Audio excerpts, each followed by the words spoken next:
পরিবেশ সংরক্ষণ, বনভূমি সম্প্রসারণ এবং জলবায়ু পরিবর্তনের বিরূপ প্রভাব মোকাবেলায় দেশব্যাপী 11 লাখ গাছ রোপণের কর্মসূচি হাতে নিয়েছে বাংলাদেশ সেনাবাহিনী। সেনা ক্যান্টনমেন্টের পাশাপাশি দেশের যেসব স্থানে সেনাবাহিনীর স্থাপনা ও অবস্থান রয়েছে সেসব এলাকাতেও ব্যাপক বৃক্ষরোপণ করা হবে। বৃহস্পতিবার সকালে ঢাকা ক্যান্টনমেন্টের নির্ঝর এলাকায় সেনাবাহিনীর বার্ষিক বৃক্ষরোপণ অভিযানের উদ্বোধনকালে এসব কথা বলেন সেনাবাহিনী প্রধান জেনারেল ওয়াকারুজ্জামান।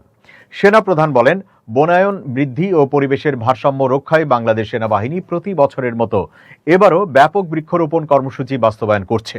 শুধু চারা রোপণ করাই নয়, নিয়মিত পরিচর্যা ও সংরক্ষণের মাধ্যমে গাছগুলোকে পরিণত করে তোলার দায়িত্ব সেনাবাহিনী পালন করে থাকে। তিনি আরো বলেন, জলবায়ু পরিবর্তনের ঝুঁকি মোকাবেলা এবং সবুজ পরিবেশ গড়ে তুলতে বৃক্ষরোপণের কোনো বিকল্প নেই।